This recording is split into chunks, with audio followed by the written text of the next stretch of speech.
Senhor Luiz Guilhermo Solles, presidente da República da Costa Rica, senhoras e senhores chefes de Estado e de Governo da CELAC, senhoras e senhores ministros de Estado e integrantes das delegações dos países membros da CELAC, convidados especiais. Senhoras e senhores, meu agradecimento ao presidente Guilhermo Solles e ao povo da Costa Rica pela organização desta cúpula e pela calorosa acolhida que nos tem sido dispensada. Os países que integram a CELAC, ainda que possuindo diferentes visões de mundo, têm privilegiado a integração regional.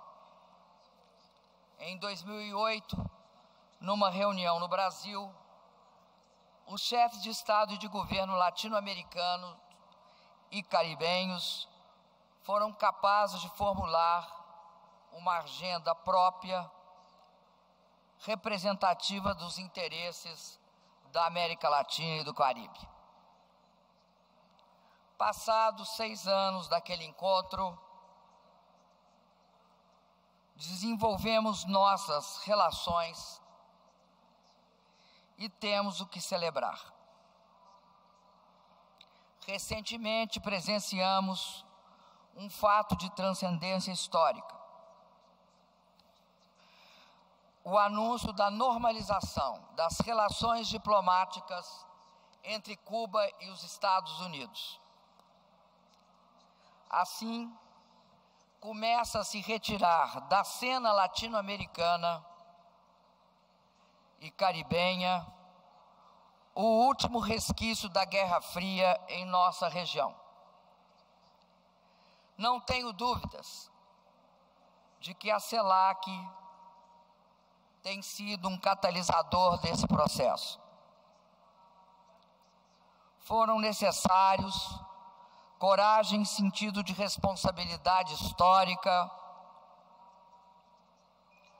por parte dos presidentes Raul Castro e Barack Obama para dar esse importante passo. Os dois chefes de Estado merecem nosso reconhecimento pela decisão que tomaram, benéfica para cubanos e norte-americanos, mas, sobretudo, benéfica para todos os cidadãos do continente. Merece igualmente nosso reconhecimento o Papa Francisco por sua importante contribuição nesse processo. Não podemos esquecer, todavia, de que o embargo econômico, financeiro e comercial dos Estados Unidos a Cuba ainda continua em vigor. Essa medida coercitiva, sem amparo no direito internacional, que afeta o bem-estar do povo cubano e prejudica o desenvolvimento do país, deve, tenho certeza, do ponto de vista de todos os países aqui representados, ser superada. O Brasil, ao financiar as obras do Porto de Mariel, inaugurado à margem da cúpula da CELAC em Havana, atuou em prol de uma integração abrangente. Agradecemos ao governo cubano e ao povo cubano a grande contribuição que tem dado ao Brasil no atendimento a serviços básicos de saúde para 50 milhões de brasileiros. Amigas e amigos chefes de Estado e de governo, o lema dessa terceira cúpula da CELAC, Construindo Juntos, baseado no combate à exclusão social, não é mero exercício retórico. Gostaria de dizer que no Brasil obtivemos resultados extraordinários no combate à exclusão social. Entre 2002 e 2013, o percentual de pessoas que viviam em insegurança alimentar, ou seja, passavam fome, caiu de 10% para 1,7%. E no ano de 14 e no ano de 2015, ele está tendendo a 0%. Graças a esse esforço, o nosso país foi declarado fora do mapa da fome da FAO, um marco para nós e para a nossa história. Criamos um piso de renda no Bolsa Família, abaixo do qual nenhum brasileiro deve estar. Passamos, nos últimos 4 anos, a complementar a renda das famílias e, com isso, 22 milhões de brasileiros superaram a extrema pobreza. Repito, somente nos últimos 4 anos. Porque no período do governo Lula, de 2003 a 2010, nós tínhamos feito um esforço muito grande nessa direção. Por isso, implementamos um programa de busca dos mais pobres, com a consciência de que não são os pobres que têm de procurar o Estado, mas o Estado que tem o dever de patrocinar essa procura, com o objetivo de levar a todos seus cidadãos direitos e as novas oportunidades que se abriram para eles. Com isso, estamos praticamente retirando da miséria a população residual que ainda não havia sido atingida. Para essa população, ao mesmo tempo, conseguimos que 1.570.000 jovens das famílias mais pobres se qualificassem para o mercado de trabalho e assim aumentassem sua renda. 500 mil de pessoas dessas famílias construíram seus pequenos negócios. 1.300.000 pequenos e microempresários, também oriundos do Bolsa Família, tiveram acesso ao crédito para produzir e mudaram sua condição social. Na região mais seca do Brasil, 1 milhão de famílias extremamente pobres tiveram acesso à água e conquistaram sua autonomia e sua segurança hídrica. Estamos resgatando os brasileiros da extrema pobreza e criando novas oportunidades para que progridam e melhorem continuamente de vida. Acreditamos que a saída da pobreza extrema e da miséria é apenas um começo. Para que os milhões de cidadãos e cidadãs tenham prosperidade, é necessário que tenhamos um foco central na educação de qualidade, da creche e educação infantil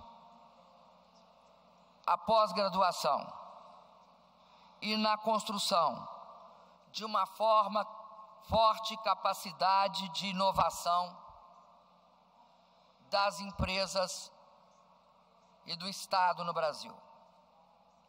Para isso, estamos investindo em pesquisa e desenvolvimento de tecnologias que ampliem a competitividade de nossas economias. investindo em redes de universidade de alto nível. E com um programa de 8 milhões já concluído de formação técnica das pessoas pobres e mais pobres do Brasil. Nesse próximo quatriênio, nessa área, vamos abrir 12 milhões de vagas. Os nossos números são significativos. Construímos e contratamos, de 2011 a 2014, 3.750.000 moradias no programa Minha Casa Minha Vida 2. Agora, até 2018, temos o compromisso de construir mais 3 milhões de moradias no programa Minha Casa Minha Vida 3. Para nós, é muito importante e um grande orgulho saber que este processo de inclusão social é comum a todos os nossos vizinhos da América Latina. Todos os indicadores disponíveis mostram que na última década a pobreza e a extrema pobreza diminuíram muito na região. De todas as regiões do mundo, a América Latina e o Caribe foi a que mais registrou, aliás, que registrou a maior redução da fome entre 90 e 2014.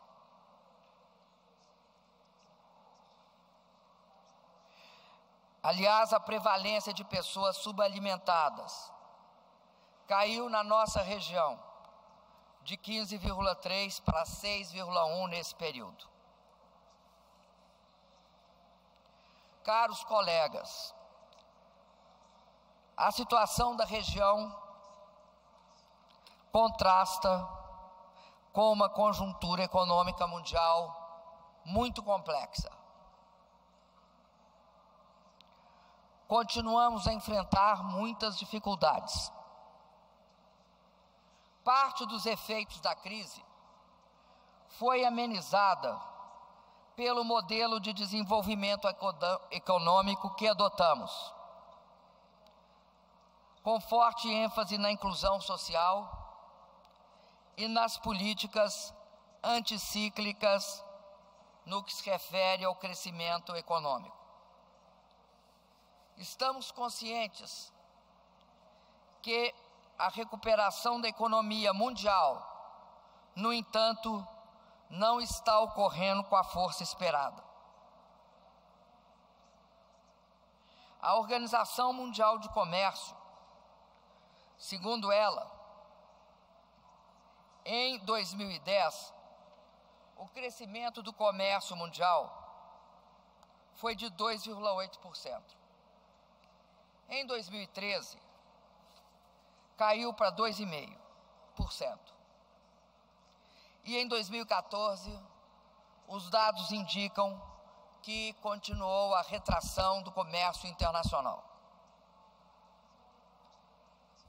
Esses índices baixos se explicam por fatores como a lenta recuperação da economia norte-americana, que ainda não atingiu o nível de consumo pré-crise. Por sua vez, a estagnação é uma realidade na Europa e no Japão. A desaceleração do crescimento na China, segundo os dados do Fundo Monetário, tem sido a maior dos últimos 25 anos. A queda do preço das commodities penaliza economias em todas as partes do mundo, afetando a renda e o crescimento. Notadamente, a queda do petróleo e dos minérios. O preço do petróleo, por exemplo, sofreu uma queda de 58,8% entre junho de 14 e janeiro de 2015. O preço do minério de ferro, por exemplo, uma queda de 53%. De dezembro de 13 a janeiro de 2015. Tudo isso afeta a região, a nossa região. E devemos constatar uma certa redução da margem de manobra da política macroeconômica. Em alguns países, aumento do déficit em conta corrente, da inflação e do déficit fiscal.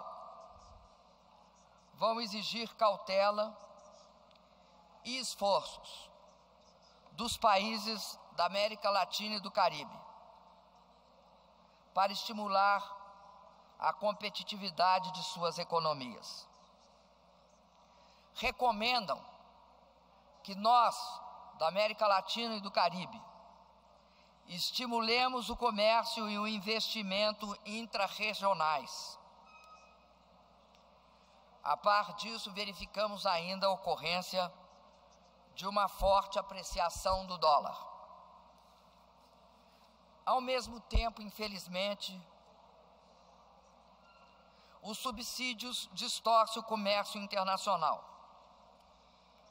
E certas reações provocam escaladas tarifárias, dificultando as exportações dos países em desenvolvimento.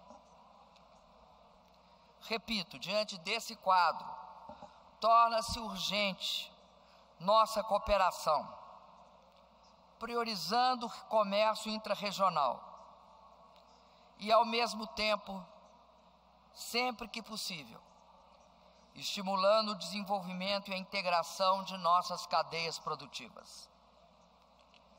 Devemos também cooperar com outras regiões.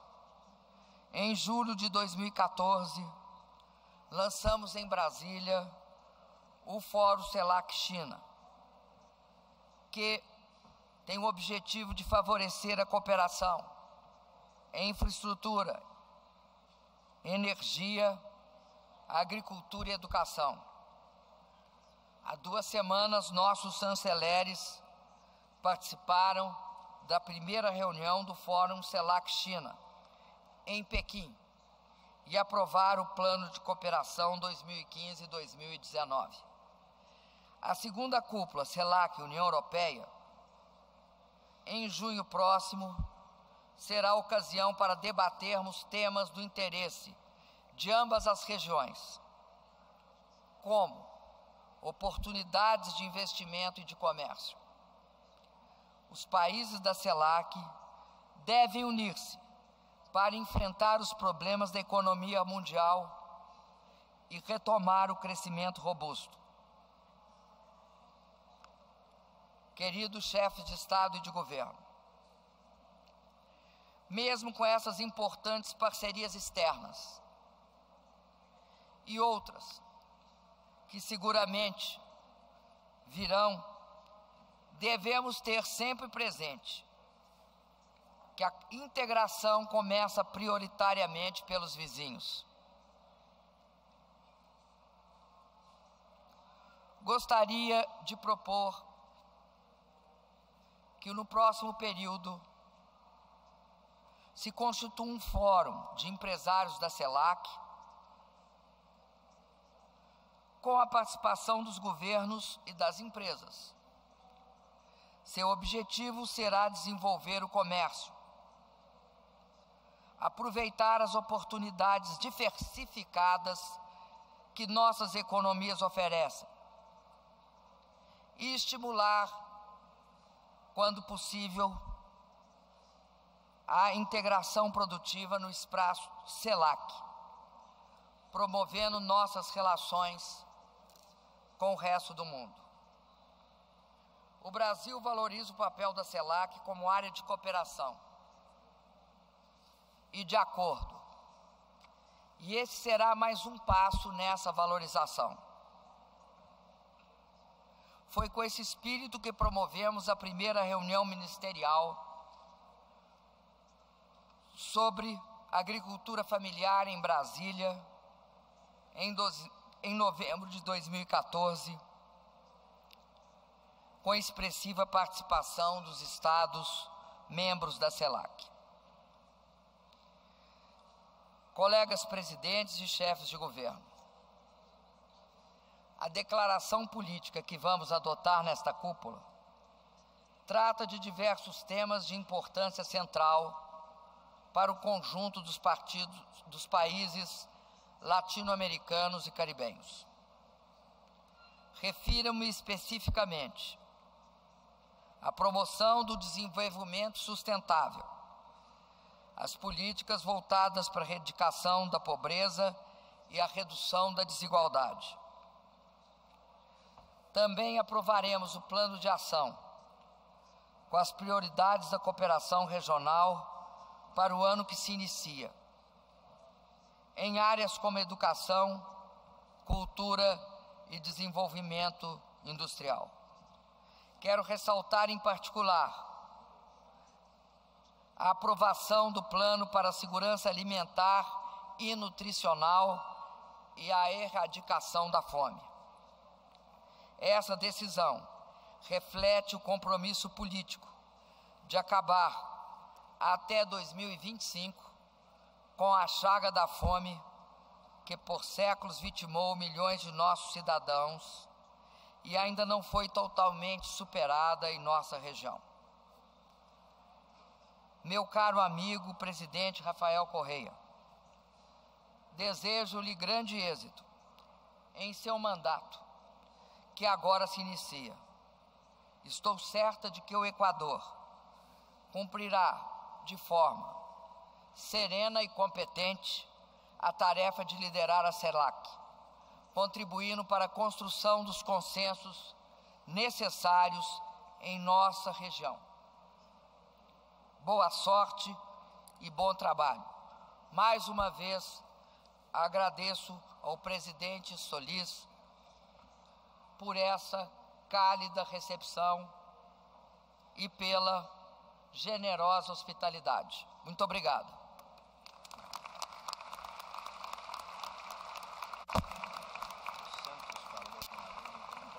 Muito obrigado, senhora presidenta Dilma Rousseff. Agora,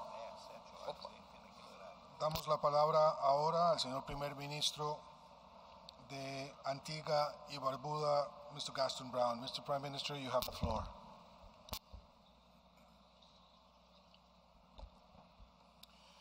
Thank you very much, President Solis. I also acknowledge President Rafael Correa, President Maduro, distinguished Prime Ministers of CARICOM,